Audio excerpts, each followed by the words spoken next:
बिस्मिल्लाहिर्रहमानिर्रहीम। अस्सलाम वालेकुम नाज़रीन, मैं हूँ आसमा शिराजी। प्रोग्राम है फ़ैसला आपका।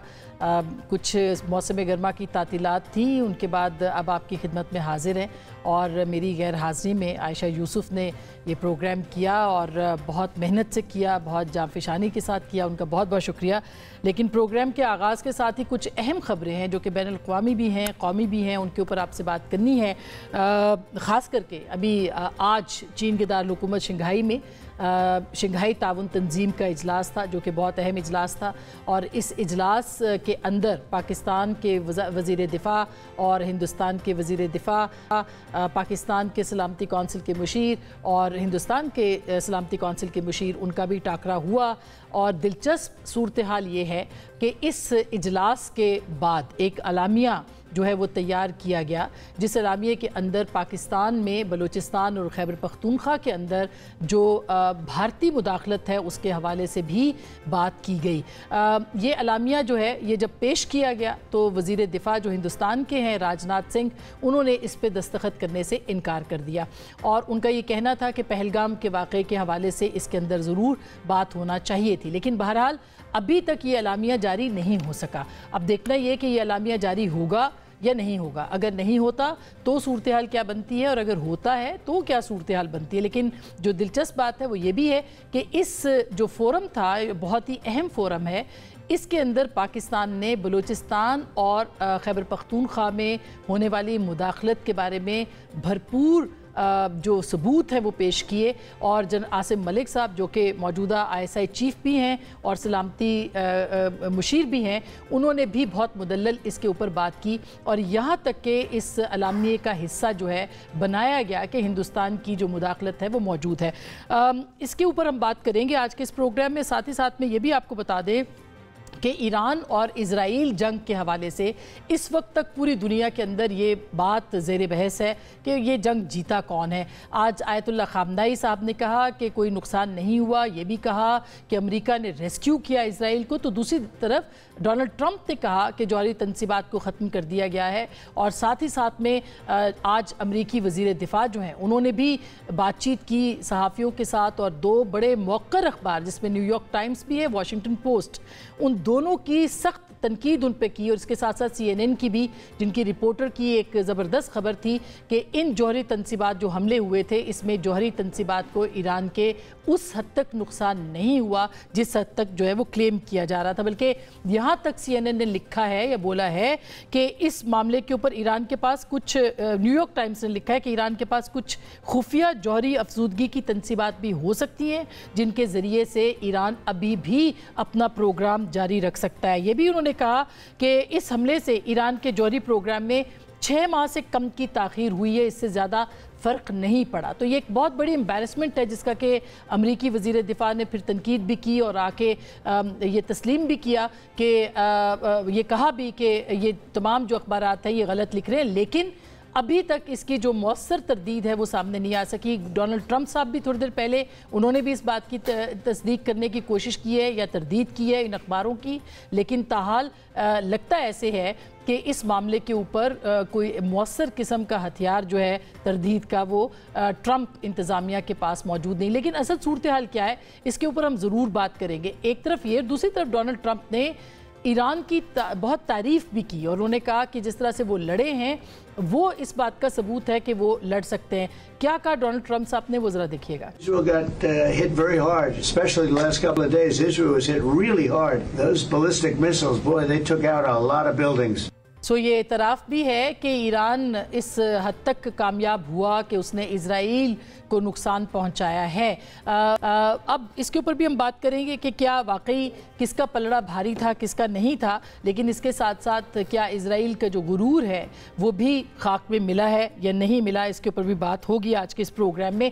हमारी जो पाकिस्तान की खबरें उसमें मालियाती बिल 2025-26 जो है वो मंजूर हो गया और इसकी मंजूरी में जो सबसे अहम नुक्ता है वो ये है कि पाकिस्तान तहरीक इंसाफ के 87 अरकान हैं, 57 ने اس کی مخالفت میں ووٹ کیا ہے یا ان کے جو ایلائز ہیں یعنی اس مالیاتی بل کی مخالفت میں 57 ووٹس آئے. پرائم منسٹر گئے کرسیوں پہ عمر ایوب صاحب کی اور اسد کیسر صاحب کی ان سے ملاقات بھی کی, ایک خیر سگالی کا پیغام بھی اس سے ملا. دوسری طرف علی امین گنڈاپور صاحب آج گئے تھے عمران خان صاحب سے ملنے کے لیے, ان کو آج بھی ملنے نہیں دیا گیا. یہ یاد رہے کہ صوبائی اسمبلی بجٹ پاس کر چکی ہے اور علیمہ خان صاحبہ یہ کہہ چکی ہیں کہ عمران خان صاحب جو ہیں وہ مائنس ہو گئے. اس کے اوپر بات کریں گے آج کے اس پروگرام میں. ہمارے ساتھ موجود ہے جناب سعد رسول صاحب, بیرسٹر سعد رسول, کسی کے محتاج نہیں. بہت شکریہ آپ کی تشریف آوری کا. جناب رؤف کلاسر صاحب ہمارے ساتھ موجود ہیں, پاکستان کے معروف تبصرہ نگار, تجزیہ نگار, اور کل بڑا شاندار انہوں نے اپنے یوٹیوب پہ انٹرویو کیا ہے بلاول بھٹو زردائی صاحب کا. بہت شکریہ آپ کی تشریف آوری کا. مظہر عباس صاحب ہم سب کے لیے بہت محترم, بہت سینئر صحافی, اب یوٹیوب پہ بھی موجود ہے بائی دا وے, ہمیں جوائن کر رہے ہیں کراچی سے. آپ کا بھی سر بہت بہت شکریہ. جان حسین ہمیں تہران سے جوائن کر رہے ہیں, پاکستان ایران کے صحافی ہیں اور رپورٹ کرتے رہے, ان سے بھی ہم پوچھتے ہیں کہ وہاں پہ کیا صورتحال ہے. جان آپ سے ہی آغاز کرتے ہیں, بتائیے گا آیت اللہ خامنائی کا سٹیٹمنٹ, ڈونلڈ ٹرمپ کا سٹیٹمنٹ, امریکی وزیر دفاع کا سٹیٹمنٹ, نیو یارک ٹائمز کی رپورٹ, یہ سب چیزیں اگر ملائیں تو کیا کہا جا سکتا ہے کہ کیا واقعی جوہری تنصیبات کو نقصان ہوا ہے ایران کی یا نہیں؟ جی thank you so much for having me first of all. اگر سوال کی بات کیا جائے کہ نقصان ہوا ہے یا نہیں, ایران بھی لائک اسٹاک پائل کو موو کر دیا گیا تھا 17 اور 18 جون اور 20 to 21 جون کو, اور آپ نے خود بھی سائٹ کر دیا Washington Post, New York Times, defence, جی ان کے حوالے سے بھی یہی پتہ چل رہا ہے کہ نقصان کوئی خاص نہیں ہوا, and it is only been set back a few months. تو اگر نیوٹرل پرسپیکٹو سے بھی دیکھیں اور اگر یہاں کے لوگوں کا ویو جی وہ یہ مل رہا تھا, یونائٹڈ اسٹیٹس ریجیم چینج کرنے کے لیے نیوکلیئر کیپیبلٹیز کو ڈسٹروائے کرنے کا بہانہ یوز کرتے ہوئے ایران کو ڈیسٹیبلائز کرنے کی کوشش کر رہا ہے. ٹھیک, ڈونلڈ ٹرمپ صاحب کا بھی رویہ چینج ہوا ہے اس حوالے سے, اور کریڈیبل رپورٹس اب آ رہی ہیں کہ اتنا ڈیمیج نہیں ہوا. تو یہاں پہ بھی لوگ یہی مانتے ہیں, اور بالکل تو ثابت بھی یہی ہوتا ہے نیوٹرلٹی کے پوائنٹ سے کہ یونائٹڈ اسٹیٹس کی آفیشیل گورنمنٹ کے علاوہ کوئی یہ کوٹ نہیں کر رہا کہ سگنیفیکنٹ ڈیمیج ہوا ہے. اچھا, آئی اے ای اے کے حوالے سے بھی آج جو نگہبان شورا ہے, اس شورائے نگہبان, انہوں نے آج اس کے ساتھ معاہدہ ختم کرنے یا ان کی جو انوالومنٹ ہے اس کو ختم کرنے کے حوالے سے قانون سازی کی ہے. تو اس کے حوالے سے آپ کیا کہیں گے, یہ کتنی بڑی ڈیولپمنٹ ہے ایران کے حوالے سے؟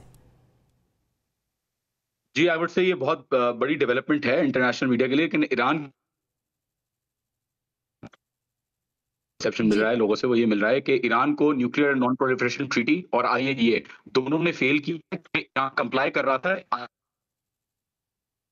اس کو الاؤ کیا ہوا تھا انویسٹیگیشنز کے لیے. آن دی ادر ہینڈ اسرائیل کے اوپر کوئی سپرویژن نہیں تھی, کوئی انسپیکشن نہیں تھی. باوجود این پی ٹی کے اور آئی اے ای اے کے انسپیکشنز کے ایران کو سیف گارڈ نہیں کیا گیا انٹرنیشنل کمیونٹی سے. ٹھیک, آفیشلز یہ بھی کہتے ہیں کہ کوئی خاص فائدہ نہیں ہوا. تو یہ تاثر یہاں پہ مل رہا ہے لوگوں کا. جان یہ بھی بتائیے گا کہ کہا جا رہا تھا کہ ریجیم چینج کے حوالے سے جو ایرانی عوام کو ایک طرح سے اکسانے یا بھڑکانے کی کوشش کی گئی تھی, اس میں کیا آپ کو لگتا ہے اس وقت جو 12 دن کی جنگ اور اس کے بعد کے جو عوامی معاملات ہیں یا عوامی سطح کے اوپر کیا رجحان ہے, لوگ حکومت کے ساتھ کھڑے ہیں اور کس طرح سے انہوں نے ریجیم چینج کے معاملے کے اوپر جو ہے ان کی کوئی پلس ملی ہے یا نہیں ملی ہے؟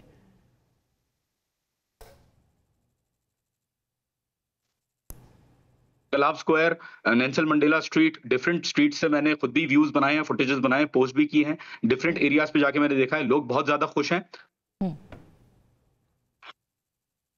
حجاب کرنے والی خواتین, حجاب کرنے والی خواتین, داڑھی والے لوگ, بغیر داڑھی والے لوگ, every one across the board. مجھے جو نظر آیا ہے یہاں پہ گراؤنڈ پہ وہ یہ نظر آیا ہے کہ ایوری گورنمنٹ ان کی سپورٹ میں ہے. بہرحال نعرے بھی لگا رہے ہیں ساتھ ساتھ کہ مار بار ضد ولایت فقیہ, جو مطلب اگینسٹ ہے ان کے اوپر بھی وہ قرض کر رہے ہیں. تو پلس سے یہی کی گورنمنٹ کے ساتھ تو ڈیفینڈ کر رہی ہیں for the sake of national security. دیکھیں ایران میں ویسے بھی کوئی پازیٹیو آؤٹ لک نہیں ہے یونائٹڈ اسٹیٹس کا اور اسرائیل کا. All across general consensus is that the people are with the government. बहुत शुक्रिया John, thank you so much. और जो इंटरनेट की सहूलियात भी दस्तयाब नहीं है, बड़ी मुश्किल से उनसे बात हुई, लेकिन बहुत शुक्रिया आपने वक्त दिया। क्लासा साहब बताइएगा कि एक तो ये ईरान के मामले के ऊपर जो आपने देखा, हम तो यहाँ देखते थे कि वो अमरीकी वज़ीर दिफा जो है नाम ले के सहाफ़ियों के और अखबारों के वो तनकीद कर रहे थे। ये बौखलाहट है, ये एक्सेप्टेंस है, या क्या आप इस जंग को किस तरह से देखते हैं? कौन जीता कौन हारा, और इस पर्सपेक्टिव से जो अमरीकी वज़ीर दिफा ने अपनाया? जी बहुत शुक्रिया आपका। एक तो हर कौम को ये राइट होता है कि वो डिफ़ाइन करे अपनी शिकस्त को या अपनी फ़तह को। अभी हम अगर ये पाकिस्तान इंडिया को देख लें तो हम अपनी एक तरह की खुशी मना रहे हैं कि हमने डिफीट किया, हमने उनके जहाज़ गिराए हैं। अगर वहाँ पे प्राइम मिनिस्टर मोदी साहब को सुना है तो वो कहते हैं जी हमने पाकिस्तान को धूल चटा दी है। So every nation has different definition. और कोई भी कौम कभी भी नहीं कहेगी कि जनाब के मतलब जंग के हालात में कि हमें कोई उसमें शिकस्त हुई है। अपनी कौम के लिए, अपने मुल्क के लिए एक नेशनल प्राइड होता है। एक आपको अपनी उनके मॉरल मतलब एक बूस्ट रखना होता है। आपने उनको वीक नहीं करना होता। अपने दुश्मन को आपने ये मौके नहीं देने होते कि यस कि वी आर डिफीटेड या हमें अगेंस्ट शिकस्त हुई। वो कहते हैं शिकस्त आपको उस वक्त होती है जब आप मान लेते हैं, तस्लीम करते हैं ज़हनी तौर पे। इवन फॉलन लोग जो फिर भी खड़े हो जाते होते हैं। हमें सडाल इसका बैकग्राउंड देखे तो ईरानियंस ने जिस तरह की रेजिस्टेंस दिखाई है और जिस तरह की डिफेंस दिखाई है, कम से कम जैसे लोग कहते हैं कि इसराइल को अब तक इस तरीके का पिछले मतलब है उसका लास्ट वार जो हुई थी 67 में हुई थी मेरा ख्याल, जो अरब की 67 जी सर जी 67 जी उनकी 67 की जो अरब की इसराइल की वार हुई थी, उसके बाद तो पहली दफ़ा उन्होंने भी टेस्ट किया है कि बरूद की बू क्या होती है, कि मिसाइल गिरना सिविलियन पॉपुलेशन पे क्या होता है, फिर सिविलियन कैजुअल्टीज़ कैसे होती हैं, आपके यहाँ कैसे बम फटते हैं। अब तक तो दूसरे उस ममालिक को बम कर रहे थे, वो उसका गज़ा का हमने देखा 50-60 हज़ार वहाँ पे कैजुअल्टीज़ हुई हैं, या दीगर जितने भी खिते के हैं शाम हो लेबनान वगैरह।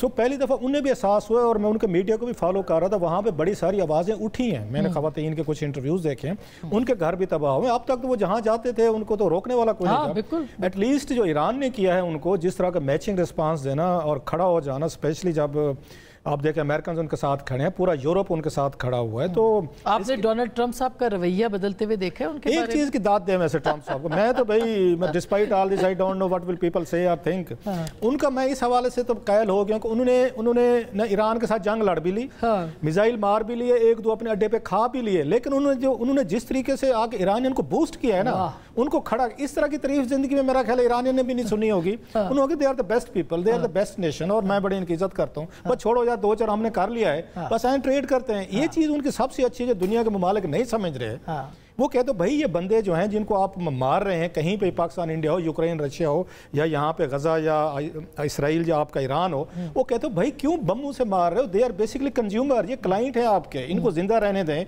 ये कुछ कमाएंगे, कुछ खर्चा करेंगे, आपसे चीज़ें लेंगे, बिजनेस करें, ट्रेड करें। सो ये चीज़ उनकी मुझे हमेशा ये अच्छी लगी। अभी वो ईरान को उन्होंने कहा है, उन्होंने सैंक्शन हटाया ना उनसे, इतना बड़ा उन्होंने रिलीफ दिया है उनको। अच्छा, फिर उन्होंने पहले से उन्होंने ईरान को बता दिया कि भाई साहब हम आपके इस न्यूक्लियर पे अटैक करने वाले हैं, अपनी चीजें जो भी है ना इधर उधर आप जो भी करना आप कर लें। So there was a huge understanding. और क्लेम भी कर रहे हैं कि सब कुछ हमने बर्बाद कर दिया। अच्छा, उन्होंने जाके ईरान ने भी उनको उसका रिस्पांस किया, भाई साहब हम भी 14 मिसाइल छोड़ रहे हैं, तो उधर आप देख लीजिएगा, रास्ते में पकड़ा लीजिएगा। सो अच्छा, एक जो बात कहते हैं ना कि उन्होंने कहा कि जाके खाली बम किया है, ये बात बड़ी डेलिकेट है जो समझने की जरूरत है कि कभी भी इन्होंने जाके किसी ऐसे न्यूक्लियर प्लांट पे हमला नहीं करना था जहां पे अलाइव एमुनेशन हो। मतलब यह है कि यहाँ मटेरियल हो, न्यूक्लियर मटेरियल हो, क्योंकि उसके बाद तो वो नागासाकी और हिरोशिमा वाला काम होना था। आप इतने बेवकूफ अमेरिकन नहीं हो सकते थे कि बम गिरे हैं, वो आपका 60% के करीब आपका वहाँ मौजूद है, वो जो आपका यूरेनियम वगैरह जो है, और वहाँ पे जो आपकी आबकारी होनी थी, रेडिएशन, उससे पूरे मिडल ईस्ट को उड़ा के रख दे, लाखों लोग मारे जाते।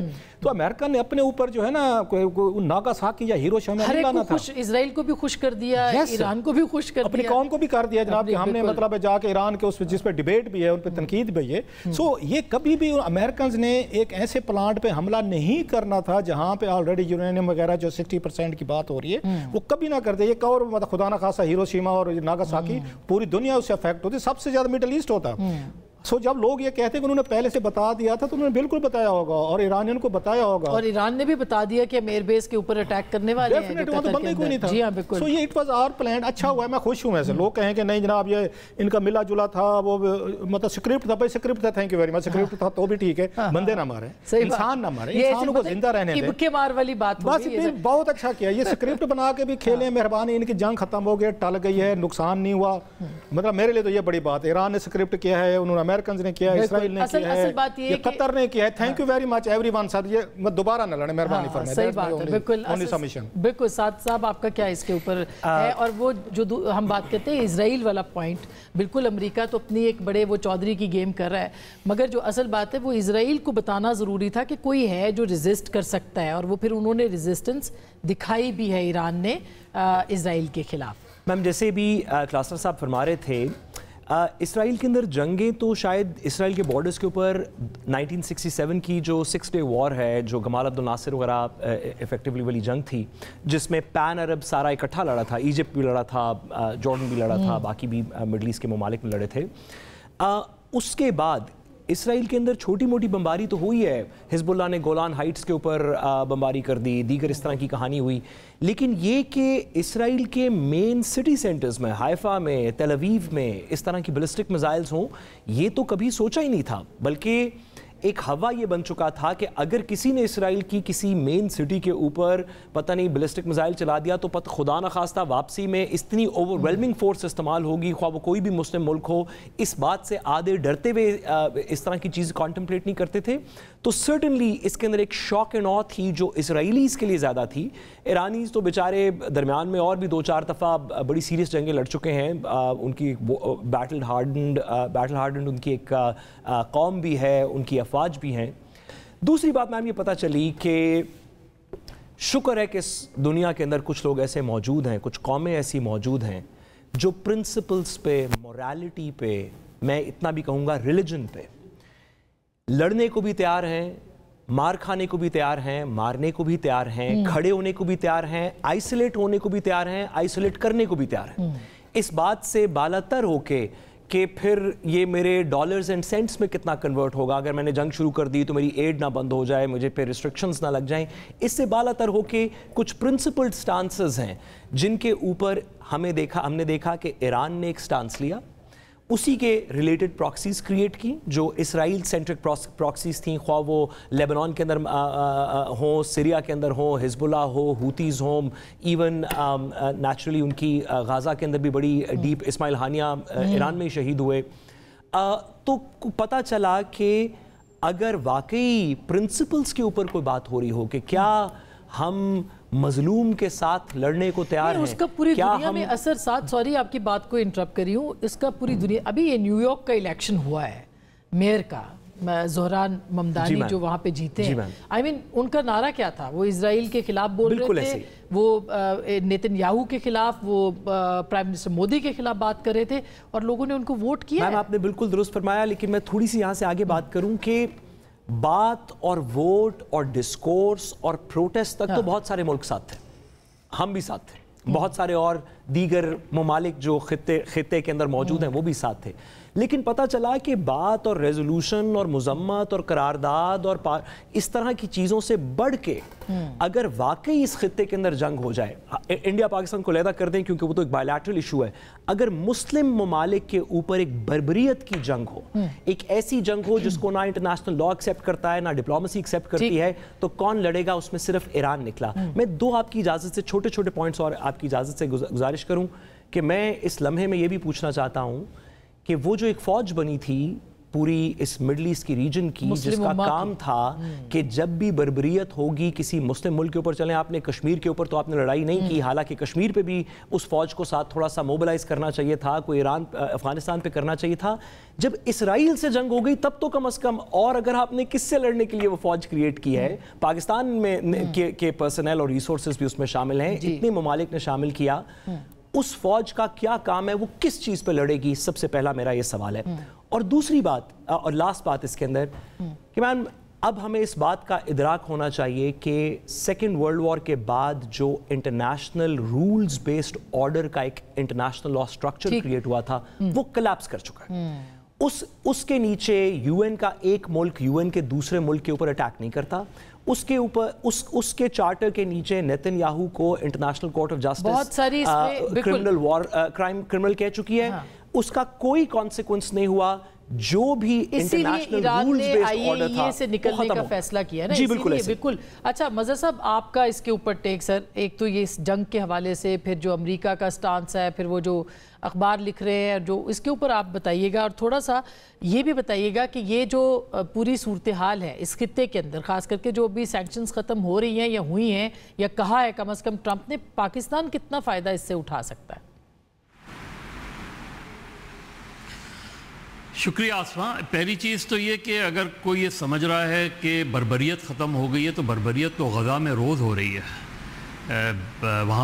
वहाँ तो लोग खाने के लिए जाते हैं तो उन्हें खाना खाने नहीं दिया जाता, वो एड के लिए जाते हैं, उनको वो एड हासिल करने नहीं दी जाती। तो ये जो एक दूसरा रुख है डोनाल्ड ट्रंप का, ये हम इसको नज़रअंदाज ना करें। ये बर्बरियत की बदतरीन मिसाल है जिसकी वो सपोर्ट मुसलसल करते रहे हैं। उनके बग़ैर इज़राइल ये नहीं करता जो किया इज़राइल ने। ये एक दूसरा कॉन्फ्लिक्ट है जिसकी तरफ इज़राइल ये समझा और गालिबन ट्रंप भी ये समझे कि चूँकि अब हमास को कमज़ोर कर दिया गया है, अब हिज़्बुल्लाह को हसन नसरुल्लाह के बाद कमज़ोर कर दिया गया है, लिहाजा इनके पीछे जो क़ुव्वत खड़ी है उस क़ुव्वत को शाम बना दिया जाए, उस क़ुव्वत को इराक़ बना दिया जाए, उस क़ुव्वत को लीबिया बना दिया जाए। वैसा हुआ नहीं। और उनको क्योंकि देखें आप पहले दिन के अगर मिसाइल अटैक देखें तो उसमें ईरान के आर्मी चीफ शहीद हुए, पासदारान इनकलाब के सरबराह शहीद हुए, 8 के करीब साइंटिस्ट शहीद हुए। ये पहले दिन की फ़िगर है। और वो ये समझे कि ये हमने ईरान की बैकबोन जो है वो ख़त्म कर दी है। लेकिन जब दूसरे दिन जो रिजॉल्व आया, बहुत से लोगों का ख्याल था कि शायद अभी ताख़ीर करेगा, ईरान सोचेगा, उनकी टॉप लीडरशिप जो है वो मार दी गई है। लेकिन ईरान ने विदिन 24 आवर्स जो जवाब दिया और फिर मुसलसल जवाब दिया और फिर मुसलसल जवाब दिया, उसने इज़राइल को डिफेंसिव पे डाला, उसने अमेरिका को डिफेंसिव पे डाला। और अगर ईरान का ये पूरा न्यूक्लियर प्रोग्राम ख़त्म हो गया होता तो ये सीज़ फायर नहीं होता, फिर ईरान पे मुकम्मल अटैक होता। लेकिन ये चीज़ हुई नहीं है। बाकी जो डोनाल्ड ट्रंप, देखिए डोनाल्ड ट्रंप टिपिकल अमेरिकन हैं। अगर आप देखें, उनकी ज़बान को देखें, उनकी ज़बान से कोई भी अल्फाज निकल सकता है, किसी वक्त भी निकल सकता है, किसी के लिए भी निकल सकता है। तो डोनाल्ड ट्रंप की जो पर्सनैलिटी है उसमें वो किसी की तारीफ करते हैं तो उस वक्त के लिए उस तारीफ को लिया जाए, वो किसी को कंडेम करते हैं। जी, और जीतने के बाद मतलब वही बात है ना कि दुनिया दलेरों के साथ है, दुनिया ताकतवर के साथ है, तो फिर उन्होंने इजराइल के खिलाफ भी भरपूर जुबान इस्तेमाल की। हाँ, मैंने कहा ना कि Donald Trump is Donald Trump. देखिए डोनाल्ड ट्रंप जो है वो इस वक्त एक तरफ वो ये कहते हैं कि यूक्रेन की जंग मैं नहीं रुकवा सकता, और दूसरी तरफ वो पाकिस्तान और इंडिया की दोनों लीडरशिप को प्रेस करते हैं। वो फील्ड मार्शल जनरल आसिफ उनको भी प्रेस करते हैं और साथ में वो इंडियन प्राइम मिनिस्टर को प्रेस कर रहे हैं। लेकिन आज जो शंघाई में हुआ ये पाकिस्तान के लिए बहुत अच्छी खबर इस लिहाज से कि अगर ये एलामिया जारी होता है तो पाकिस्तान के लिए अच्छी खबर है। अगर ये एलामिया जारी नहीं होता तो ये तासुर मिलेगा कि शायद इंडिया ने चूंकि दस्तखत नहीं किए इसलिए ये एलामिया जारी नहीं हुआ। इसलिए हमारे पर्सपेक्टिव में इस एलामिया का जारी होना बहुत ज़रूरी है, क्योंकि वरना तो फिर आपने जो भी इनपुट दिया और जिसको उस रेजोल्यूशन का अगर हिस्सा, डिक्लेरेशन का हिस्सा बनाया गया और वो जारी ही नहीं होता तो फिर तो सिचुएशन बहुत अलार्मिंग होगी। अच्छा सर, मैंने इस पे बात करनी है आपसे, इसलिए मेरा ख्याल में है कि वो जारी होगा। बिल्कुल, आपके ख्याल में जारी होगा और उसी तरह से जारी होगा जिस तरह से पाकिस्तान ने पहले यानी एलामिया आया है। ये मैं ब्रेक के बाद इसके ऊपर मजीद भी बात करूंगी। ये बड़ा इंपॉर्टेंट पॉइंट है क्योंकि एलामिया भी नहीं आया, जो उसके खदोखाल शंघाई ताउन तंजीम में आए हैं वो हिंदुस्तान को कतई तौर पर सूट नहीं करते। और कहा जा रहा है, मैं नहीं कह रही, खुद हिंदुस्तान के जो मुबस्सिरीन हैं वो ये कह रहे हैं कि हिंदुस्तान तन्हाई का शिकार हो चुका है इस सूरत हाल के बाद जो आज शंघाई में देखने को मिली है। इस पे बात करेंगे, एक छोटी सी ब्रेक, वापस आएंगे, हमारे साथ रहिएगा।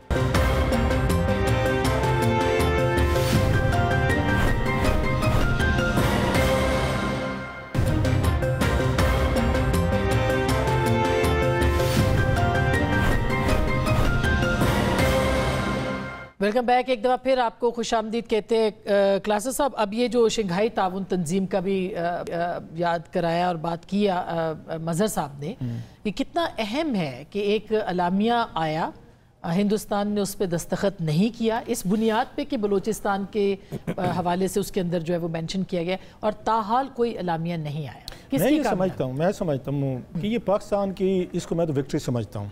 अच्छा, इंडिया का आप जरा क्लाउट और प्रोफाइल जहन में रखें। अभी इंडिया ने अपने कोई 7-8 डेलीगेशन भेजे, 60-70 अरकान भेजे, उसमें शशि थरूर साहब भी थे, पूरी दुनिया वो फिर के आए हैं। अच्छा, उनको अपनी डिप्लोमेसी पे बड़ा उनको फ़ख्र है, अपनी इकॉनमी में बड़ा फ़ख्र है, उनको अपने सुपर पावर होने में बड़ा फ़ख्र है। हमें तो कोई समझते नहीं थे, आपको याद होगा, ऐसे गरूर से बात करते थे, तकब्बुर से। हमारे यार दोस्त थे वहाँ पे, आप भी जानते हैं, वो भी हमें डील करते थे, वो जी आप कौन, किधर से, उनकी मेहरबानी मिल लेते थे हमसे आने लाइटर नोट। अदरवाइज हमारे इंडियन दोस्तों का मिजाज बदल गया था। वो तो पूरी 10 मई से पहले और था और है। अच्छा, वो तो अपन ही भगवान वाला काम चल रहा था कि दुनिया तो अब हम चला रहे हैं, और पाकिस्तान को मैटर ही नहीं कर रहा था। वो खैर जो रिस्पॉन्सेज हुए, चीज़ें हुई, चलो अल्लाह का शुक्र है उस लेवल की तबाही नहीं हुई, टल गए सारे। अब सवाल ये है कि इतने बड़े फोरम पे पाकिस्तान इंडिया के मुकाबले में देखें, इनकी इकॉनमी देखें, हमारा साइज देखें, हमारी थोड़ी रेपुटेशन भी देख लें, चले उस तरह भी चले जाते हैं घर। हम मतलब इधर से मांग तांग के अपने गुजारे चला रहे हैं, IMF से तो कभी उधर से। उस मुकाबले में इतने बड़े फोरम पे इंडिया अगर अपनी मर्जी का डिक्लेरेशन नहीं निकलवा सकता तो इसको हम कहेंगे पाकिस्तान की defeat. I won't say that. Even Balochistan का जिक्र भी आ जाना करवा, उसमें डिक्लेरेशन में लिखवा लेना, बहुत बड़ी बात है। मतलब पहले मुझे नहीं याद पड़ता कि इससे पहले मुझे याद पता है उसमें शर्म शेख में शायद मनमोहन सिंह साहब और गिलानी साहब के दौर में इस तरह का एक आया था, इंडिया और पाकिस्तान का डिक्लेरेशन आया था, जिसमें बलूचिस्तान का मसला भी उसमें बात हुई थी और शायद कश्मीर पे भी थी। तो भाई साहब, इंडिया तो कभी जिक्र ही नहीं होने देता था इन चीज़ों का, और हमें जरूरत ही नहीं होती थी, हम तो कहीं डिफेंड नहीं कर सकते थे। So it's basically the failure of the Indian diplomacy. वो जो उनका मॉडर्न रहे, वो हेनरी किसिंजर साहब जो है ना, जयशंकर साहब अपने आप को हेनरी किसिंजर से कम तो समझते नहीं है। जिस तरह का डिबाकल हुआ है इंडिया ने डिप्लोमेसी का हुआ है, दुनिया भर में जहां पे गए हैं उनकी बात नहीं सुनी गई, उनको किसी ने उस तरह रिसेप्शन नहीं दी, उनका स्लोगन नहीं बिका, बिकॉज के they went with defeatist mindset. दुनिया जो है वो फातेह के साथ खड़े होती है। पाकिस्तान के डेलीगेशन की इनकी बॉडी लैंग्वेज जो हमारा गया था, बिलावल भुट्टो साहब और बाकी जो गए थे, इनकी बॉडी लैंग्वेज देख लें और शशि थरूर साहब की देख लें। मैंने सुना है, मतलब lot of respect for him, अपने मुल्क का दिफा कर रहे हैं, फेयर इनफ उन्हें करना चाहिए। सो शंघाई उसमें अगर नहीं भी आया वो डिक्लेरेशन, तो इट्स बेसिकली इंडियाज डिफीट है कि पहलगाम या पाकिस्तान को वो टेररिज्म में नहीं कर सके इतने बड़े फोरम पे वहां पर बैठ के। और 9-10 मुल्कों के बीच में आप ये नहीं बता सके कि पहलगाम जो है उसमें पाकिस्तान की इन्वॉल्वमेंट है, जबकि पाकिस्तान ने सबूत पेश किए वहाँ पे बलूचिस्तान में हिंदुस्तान की। इसलिए मेरा नहीं ख्याल है कि हमें कोई हर वक्त अपने आप को इतना वो कर लेना चाहिए कि हम ही बुरे हैं, हमारी कोई डिप्लोमेसी ठीक नहीं है, या हर जगह पे इंडिया ही हमें वो करते हैं। इंडियन इस वक्त उनका मीडिया देखें, वो तो इस वक्त रोना पिटना डरा है। इसलिए मैं समझता हूँ कि ये हमारी डिप्लोमेटिक इतना बुरे भी हम परफॉर्म नहीं कर रहे। मैं क्लासा साहब की बात से बिल्कुल एग्री करता हूँ और इसको थोड़ा सा इसकी कोर तक लेके जाऊँ। देखिए, पता ये चला कि ये जो इंडिया इजराइल टाइप जो ममालिक हैं, जिनको बड़ा जोम था इस बात पे कि हमारी डिप्लोमेसी बहुत ज़्यादा है, हमारी टेक्नोलॉजी, हम तो चांद पे पहुंचने वाले हैं, हमारे पास मिलिट्री इतनी ज़्यादा है, हम AI हैं, हमारे आयरन डोम्स हैं, हम ये कर देंगे वो कि पता ये चला कि ये तमाम चीज़ें खोखली थी। वो लोग पाकिस्तान जैसे ममालिक, ईरान जैसे ममालिक, जिनको ये डर था कि पता नहीं शायद उन्होंने क्या छुपाया होगा और जिस दिन पटारे में से निकालेंगे तो कौन सा सांप निकलेगा। पता ही चला कि इफ़ेक्टिवली इस दुनिया के अंदर आप अपनी एक इमेजिंग कर सकते हैं, अपनी बॉलीवुड की वजह से, अपनी इकॉनमी की वजह से, IPL जैसी चीज़ों की वजह से इंडिया ने कुछ सक्सेसेस हासिल किए जिसमें उनकी बाकी चीज़ें ठीक हुई नहीं हुई, उनकी इमेज को बड़ा तकवीत पहुंची कि बहुत बड़ा मुल्क है, बड़ा तगड़ा मुल्क है, बड़ी डिप्लोमेसी है। अमेरिकन वाइस प्रेसिडेंट वहाँ मौजूद थे जब पहलगाम हुआ। इंडिया को मिलिट्री डिफीट तो जो हुई सो हुई, और जब आपको याद है बिल्कुल उसी 9-10 मई को ही हम यहाँ पे इकट्ठे इसी प्रोग्राम पे बैठे थे, तो मेरा उस दिन भी ये ख्याल था और आज भी ये कि इंडिया को मिलिट्री डिफीट से ज़्यादा, बाकी तमाम डिफीट से ज़्यादा इंडिया को क्रेडिबिलिटी डिफीट हुई। उस क्रेडिबिलिटी की डिफीट के अंदर दो चीज़ों ने काम किया। सबसे पहले पहलगाम के अटैक के बाद जब उन्होंने पहले चंद घंटे में ही पाकिस्तान के ऊपर एक इल्ज़ाम लगा दिया जिसका ना कोई प्रूफ दिया, ना उस दिन दिया, सोचा कि शायद कोई क्रिएट कर लेंगे, अभी तक नहीं दिया। दूसरा साथ ही साथ मान ये हुआ कि सारी दुनिया ने देखा जो इंडियन मीडिया ने किया और जो इंडियन पॉलिटिशियंस ने किया کہ ہم کراچی کے اندر گھس گئے ہیں, ہم نے لاہور فتح کر لیا ہے, وہ ملک سے بھاگ گئے ہیں باقی سارے, ہم پاکستان تو ہمارا ہو گیا ہے, سو آن اینڈ سو فورتھ. جو نیریٹو کو دیکھا لوگوں نے اور اصل میں گراؤنڈ دیکھا تو پتہ چلا کہ اگر انڈیا پہلگام پہ جھوٹ بول رہا ہے, کراچی پہ جھوٹ بول رہا ہے, لاہور پہ جھوٹ بول رہا ہے, ٹیررزم پہ جھوٹ بول رہا ہے, تو اس کا مطلب ہے کہ ان کی بات ہمیں سننے سے پہلے کچھ پتہ کر لینا چاہیے. اور پاکستان جو کہ سچ بتا رہا تھا پہلگام پہ بھی, کراچی پہ بھی, لاہور پہ بھی, جنگ پہ بھی, اس کو جب انڈیا سے جکسٹپوز کیا گیا تو لگا کہ یار وہ کلبھوشن یادو پہ بھی سچ بتا رہے ہوں گے, پھر یہ باقی بلوچستان کے اوپر بھی بات صحیح کر رہے ہوں گے. انڈیا کا جو کریڈیبلٹی کا فقدان تھا وہی ڈپلومیٹک کریڈیبلٹی بھی خراب ہوئی, وہی میڈیا کریڈیبلٹی بھی خراب ہوئی, وہی ملٹری کریڈیبلٹی بھی خراب ہوئی. ان کی کسی بھی پالیسی میں نظر نہیں آئی, خاص کر کے ڈپلومیسی کے اندر. جیسے کلاسر صاحب نے کہا اتنا بڑا نام, اتنی بڑی ڈپلومیسی. میم آپ ڈپلومیسی دیکھیے, ہمیں لاسٹ بات اس کے اندر ہمیں کرنسی کو انڈرسٹینڈ کرنا چاہیے. اکنامکس کرنے کی کرنسی ہے لیٹس سے ڈالر, یا ملٹری کی کرنسی ہے پاور یا گولی.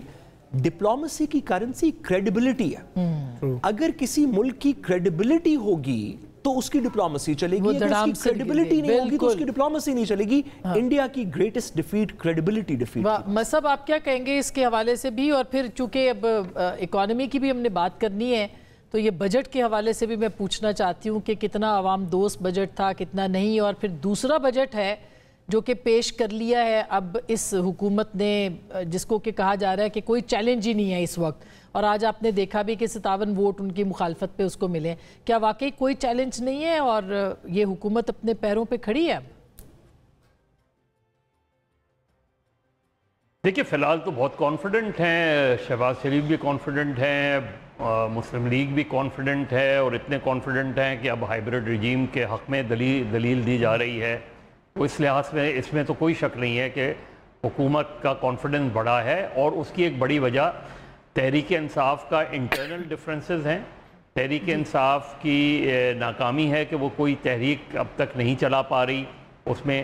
اور نہ صرف یہ کہ تحریک نے, اب دیکھیں نا, یہ اگر تحریک انصاف ہی کے کسی فرد کی طرف سے یہ بات آئے کہ عمران خان کو مائنس کر دیا گیا تو پھر باقی بچا کیا کہ لوگوں نے, تو تحریک انصاف اپنی انٹرنل اس سے ہی باہر نہیں آ رہی, اور اسی وجہ سے یہ اس کی کامیابی ہے, گورنمنٹ کی کامیابی ہے کہ گورنمنٹ اس لحاظ سے.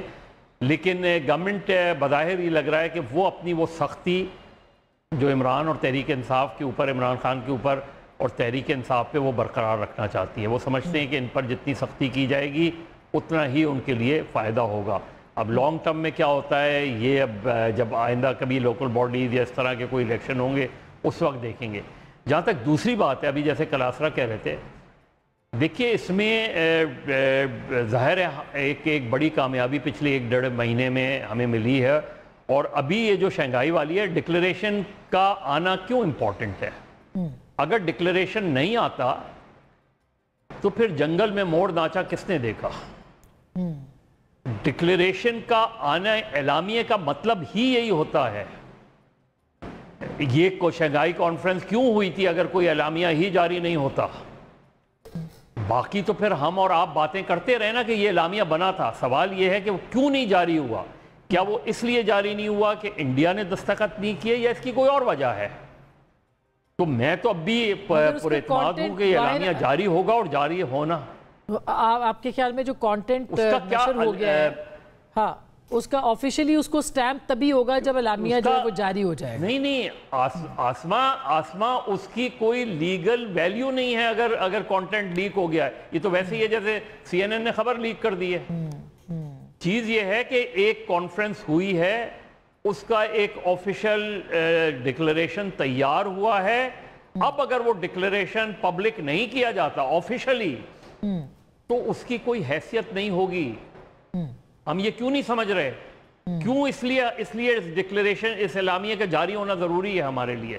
ٹھیک, اس لیے, اور ہماری یہ بہت بڑی کامیابی ہے اس پہ. لیکن اگر جاری نہیں ہوتا تو میرے نقطہ نظر سے, سعد اور یہ آپ بہتر بتا سکتے ہیں, لیکن میرے نقطہ نظر سے اگر وہ چیز جاری نہیں ہوتی تو اس کی وہ ویلیو نہیں بنے گی جو, کیونکہ وہی رہے گا نا کہ ایک چیز ہوئی, اس پہ یہ ایگری ہوا اور ایک نے دستخط نہیں کیے, لیکن آفیشل کوئی نوٹیفیکیشن نہیں آیا.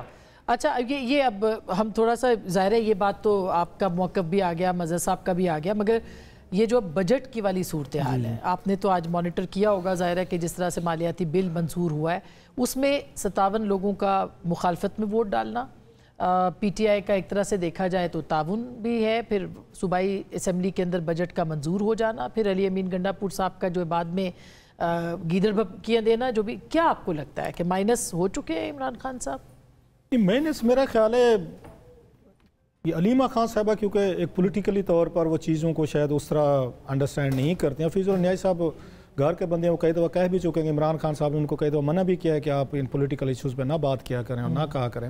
مطلب مجھے نہیں سمجھ آتے with due respect and apology کہ بجٹ پیش ہونا ہے KPK میں، وہاں پہ بڑے اچھے اور قابل لوگ ہیں. مزمل میرا اسلم صاحب ہیں جو ان کے شاید فنانس دیکھتے، قابل آدمی ہیں، سینٹر میں بھی تھے، یہاں پر اس میں اسپوکس پرسن تھے، شوکت عزیز شوکت ترین صاحب کے ساتھ تھے، عمران خان صاحب کے بڑے قریبی ہیں، کام کیا انہیں ایک انڈرسٹینڈنگ تو ہے نا برادر کے خان صاحب کے ذہن میں کیا ہے اور ہم نے کیا کرنا ہے. تو کیا خان صاحب بیٹھ کے وہاں سے ادھر جیل سے بیٹھ کے وہ KPK کا بجٹ بنا کے دیں گے کہ جناب کے مطلب 3-4 کروڑ کے بعد یہ کہ آپ کا بجٹ کیسے ہونا چاہیے؟ اچھا خان صاحب جو ہیں ہمیشہ وہ یہ کہتے تھے، ڈی سینٹرلائزیشن کی بات کرتے تھے، وہ تو ان کو ٹانٹ کرتے تھے، پیپلز پارٹی کو، نواز شریف صاحب کو، الطاف حسین کو، یہاں غلام بیٹھے ہوئے ہیں، وہاں پہ زرداری صاحب کچھ کہہ دیتے ہیں، یا وہاں پہ نواز شریف صاحب کہہ دیتے ہیں، الطاف حسین صاحب کہہ دیتے ہیں یہ جانوروں کا لاشیں ہیں، بلکہ آپ زندہ لاشیں بیٹھی ہوئی ہیں، اور یہ جو ان کو کہتے ہیں یہ آگے سے ان کے مطابق کرتے ہیں. خان صاحب تو اس چیز کے خلاف آئے تھے، وہ تو کہتے ہیں ہر بندے کا اپنا کام ہے، میں ایک علیحدہ لیول پہ چیزیں دیکھتا ہوں، براڈر ایک آپ کا کنسیپٹ ہوتا ہے. انہوں نے کہا کہ میرے بغیر کوئی منظور نہ کرے، اور پھر ان کے یہ اگر خان صاحب یہ اگر اسی طرح ہی ریورس کر دیا انہوں نے، وہی سسٹم پیپلز پارٹی والا آ گیا، وہ زندہ لاشیں آ گئی ہیں، الطاف حسین صاحب والا آ گیا، MQM والا،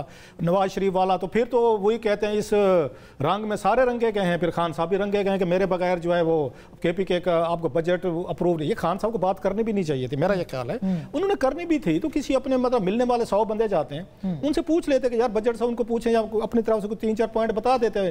اور وہ صوبہ جو ہے اس میں میرا یہ خیال ہے انہیں علی امین گنڈاپور صاحب پہ اپنی وہاں پہ پارلیمنٹ ہے ان کی، اپنے ان کے فنانس کے افیئرز دیکھنے والے مزمل صاحب جو مزمل اسلم صاحب جو لیکن ملاقات نہیں نہ ہونے دیتے. نہیں ملاقاتیں ہوئی ہیں، ابھی ملاقاتیں ہوئی ہیں، اچھا ملاقاتیں ہوئی ہیں. تو مجھے یہ اس چیز کی سمجھ نہیں آ رہی کہ خان صاحب کا KPK کے بجٹ میں اپنا بیٹھ کے ایک ایک چیز کو دیکھنا، مطلب دیٹس اے بٹ میرے لیے تھوڑا سا ویئرڈ ہے کہ آپ کے پاس ٹیم موجود ہے، اتنا ٹرسٹ بھروسہ. اگر علی امین گنڈاپور صاحب بجٹ نہیں بنا سکتے، علی امین گنڈاپور صاحب یا وہاں پہ جو اس میں مزمل اسلم صاحب بیٹھے ہوئے ہیں، ان کی ٹیم وہ بجٹ نہیں بنا سکتی. لیکن ہو سکتا ہے کہ بارگیننگ ٹول ہو نا یہ کہ بھئی اگر بجٹ نہیں ہے، خیر اگلی بات سوری آپ کا بجٹ اپروو نہیں ہوتا تو علی امین گنڈاپور صاحب ٹھیک کہہ رہے ہیں، پھر تو پارلیمنٹ گئی آپ کی، پھر آپ اس کے بعد 1 جولائی کو کیا کریں گے؟ اب تنخواہیں کہاں سے دیں گے؟ اپنا صوبہ کہاں سے چلائیں گے؟ آپ کو سیلریز کہاں سے آئیں گی؟ آپ کو اپنے اگین اس کی تعلیم کے لیے دینا ہے، پولیس کے لیے دینا ہے، لا اینڈ آرڈر کے لیے کرنا ہے. وہ زیادہ ریشنل ہے اس کا مطلب. یس اٹ از مطلب ہے. حالانکہ علی امین گنڈاپور صاحب کا میرا کوئی ان سے اس میں کیا ہو سکتا ہے، but on this issue he is a rational. ان کی بات لاجیکل بھی ہے، سمجھ میں بھی آنے والی ہے کہ جناب بجٹ پاس نہیں ہوگا تو خان صاحب کہیں گے تو پارلیمنٹ ختم ہوگی. ایک حکومت ہے آپ کے پاس جہاں سے وہ ٹھیک کہتے ہیں کہ ہر دفعہ آپ کو وسائل بھی مل جاتے ہیں، 4 بندے بھی پہنچ جاتے ہیں، کوئی آپ پہ کوئی مشکل ہوتا ہے تو یہی بشرا صاحبہ تھی، ان کو پرابلم ہوا تو بھی وہ 2-3 مہینے انہوں نے وہاں پہ گزار لیے. تو آپ وہ صوبہ بھی ختم کرنا چاہتے ہیں جیسے خان صاحب نے پنجاب ختم کیا تھا پہلے، بعد میں KPK ختم کیا، اور پھر بعد میں پچھتائے، پھر پارلیمنٹ توڑی تھی، پارلیمنٹ چھوڑی، ریزائن دیے، پھر سپریم کورٹ پہنچ گئے تھے ہمارے استعفے نہ منظور کروائیں، پھر پچھتاتے ہیں آج تک. سو میرا یہ خیال ہے کہ خان صاحب کو سٹیٹمنٹ خود دینا چاہیے کہ میرے پاس بڑے اچھے لوگ ہیں جو فنانس بھی چلاتے ہیں، میرا اپنا ایک وزیر اعلیٰ ہے، ان کی کیبنٹ ہے، ان کی ٹیم ہے، اور ان کو چلانا چاہیے. اگر وہ زندہ لاشوں والا کام ہے جو الطاف حسین صاحب والا وہ بات کہتے تھے، باقی جماعتوں میں اس میں فرق نہیں رہے گا. ساتھ آپ کا کیا کہنا ہے، کیوں کہنا پڑا علیمہ خان صاحبہ کو کہ مائنس ہو گئے ہیں؟ اور واقعی کیا اتنی ڈس اپوائنٹمنٹ تھی؟ جو کہ دیکھا جائے تو علی امین گنڈاپور نے پولیٹیکلی تو بہتر یہ کام کیا ہے، تو کیا اور آج 57 لوگوں کا مخالفت میں ووٹ دینا، 22 لوگ کہاں تھے؟ مطلب پارٹی واقعی ٹوٹ رہی ہے آپ کے خیال میں؟ میم دیکھیں اس کے اندر تو کوئی دو رائے نہیں کہ گورننس کو تمام پروونسز کے اندر گورننس کو، خواہ وہ پنجاب کی گورننس ہو، وفاق کی گورننس ہو، KP کی ہو، بلوچستان کی ہو، سندھ کی ہو، سیاست میں اور گورننس میں تھوڑا فرق ہونا چاہیے. اس کے اندر کوئی دو رائے نہیں. جتنی بھی میچور ڈیموکریسیز ہیں اس میں آپ کی سیاسی جتنے بھی اختلاف ہوں، آپ نیشنل، پروونشل، لوکل جو گورننس کے ایشوز ہیں، جو غریب آدمی کو کچھ دینے کے ایشوز ہیں، اس کے اوپر لوگ اپنا اپنا کام کرتے رہتے ہیں. کلاسٹر صاحب نے بڑی مناسب بات کی کہ پروفیشنلز کا کام ہے کہ وہ اپنی اپنی چیزیں کرتے رہیں، فائنانس والے اپنے کام کریں، لا والے اپنے کام کریں، انرجی والے اپنا کریں، سو آن اینڈ سو فورتھ. لیکن آپ نے درمیان میں ایک لفظ یوز کیا बार्गेनिंग चिप, मेरे ख्याल में क्योंकि पीटीआई को बतौर पार्टी, और हम पीटीआई को बतौर पार्टी मैं इस वजह से कह रहा हूं कि जो पीटीआई की कोर लीडरशिप थी वो इस वक्त ज़ेरे हिरासत है। इस वक्त लीडरशिप तो मौजूद है, लेकिन शाह महमूद कुरैशी साहब, यास्मीन राशिद साहिबा, दीगर लोग जो इस तरह की कोर लीडरशिप थी वो ज़ेरे हिरासत है। पीटीआई को as a party and Imran Khan साहब को एज एन इंडिविजुअल कुछ ऐसी चीज़ों की का सामना है, ऐसी दिक्कत का सामना है कि जिधर भी उनको कुछ लेवरेज मिले वो उसको यूटिलाइज करने की फॉर पॉलिटिकल माइलेज वो कोशिश करेंगे। मैं इस बारे में क्लासर साहब से बेहतर नहीं जानता, तो मैं अपने कमेंट्स रिजर्व रखूंगा कि बजट पूरी तरह कि उन्होंने क्यों किया, बजट पास करना चाहिए था, नहीं करना चाहिए था। मैं लेकिन सिर्फ इतना कहता हूं कि ऐसे तरीके मौजूद थे पीटीआई के पास, जो पीटीआई की लीडरशिप इस वक्त बाहर मौजूद है, गंडापुर साहब वगैरह, उनके पास ऐसे तरीके मौजूद थे कि वो एक प्रोविजनल इंस्ट्रूमेंट बजट का पास करके इमरान खान साहब से वापस रुजू कर लें। So let's say for example, दुरुस्त फरमाया कि जुलाई 1 को पैसे बंद हो जाएंगे, जैसे कि अमेरिका के अंदर भी होता है कि अगर प्रेसिडेंट की और कांग्रेस की एक बजट पर डील ना हो तो 15 दिन की एक कंटिन्यूइंग रेजोल्यूशन, उसको कंटिन्यूइंग रेजोल्यूशन कहते हैं, वो पास हो जाती है कि 15 दिन के पैसे रिलीज हो जाए एसेंशियल्स, और उतनी देर में रीनिगोशिएट हो जाए। अगर पीटीआई का, खासतौर पे अली मीन गंडापुर साहब का ये कहना था कि हम इमरान खान साहब से मिलेंगे तो वोट करेंगे और हमें मिलने नहीं दिया जा रहा और फर्स्ट आ रही है, तो आप महीने का, क्वार्टर का एक टोकन बिल पास करके जिसमें 1 जुलाई को गवर्नमेंट के एसेंशियल्स चलते रहें, आप कह सकते थे कि हम इमरान खान साहब से मिलना चाहते हैं। ये जो एडिशनल बात कि आप परमानेंट बजट पास कर दें, मगर इससे क्या आपको लगता है कि ये कोई बार्गेनिंग चिप थी जिसको कि इस्तेमाल किया जा सकता है? मेरा ख्याल ऐसा है तो ये क्या वफाकी जो फेडरल यूनिट्स हैं उसके अंदर कभी ऐसा मेरा ख्याल है कि इस वक्त केपी रिलेटेड तमाम मामलात एक बार्गेनिंग चिप है। इसके अंदर क्या दो राय है? केपी की गवर्नेंस हो, मादनियात हो, धरना हो, चीज़ें हो, ये तमाम पाकिस्तान तहरीक इंसाफ की एक बार्गेनिंग चिप है। जो पार्टी भी ऑपोजिशन में होती है, अगर उसकी कोई सूबाई हुकूमत हो, ये माजी में भी इस तरह हुआ कि नवाज शरीफ साहब की 2013 में हुकूमत थी, सूबाई हुकूमत पंजाब के अंदर पीपल्स पार्टी की थी, 2008 में वफाक में पीपल्स पार्टी की हुकूमत थी, सूबाई हुकूमत नवाज शरीफ साहब के पास थी। तो सूबाई मामलात को जब भी वो ऑपोजिशन के पास हो, उनको हमेशा बार्गेनिंग चिप के तौर पे इस्तेमाल किया जाता है। मगर एक फेडरल यूनिट जो है उसके तौर पे मैं मैम, जिस तरह मैंने कहा कि एसेंशियल गवर्नेंस चीजों को पास कर लेना चाहिए था, लेकिन पॉलिटिकल ऑब्जेक्टिव इसके अंदर कुछ शायद बेहतर अचीव हो सकता है। आखिरी इस पे एक कमेंट अगर कर दे, ये दुरुस्त है जो मतलब ये होना चाहिए था, या पार्टी ने नहीं सुनी खान साहब की बात? नहीं, मैं नहीं समझता पार्टी, और मैं अली अमीन गंडापुर साहब की इस बात पे मैं तो एंडोर्स करता हूँ कि इमरान खान के बगैर कोई पार्टी नहीं है। ये मतलब दैट्स, कोई अगर कोई अपने आप को ये कहता है तो बेवकूफ़ी कहेगा कि खान साहब के बगैर वो पार्टी चला लेंगे। बड़े बड़े लोग हैं, उन्होंने चलाने की कोशिश की। ये मेरा नहीं ख्याल, अलीमा खान साहब का ये कहना बस बहन है, मेरा नहीं ख्याल है कि इसमें कुछ जान है। थैंक यू सो मच नाज़रीन, आपने सुनी फैसला आपका।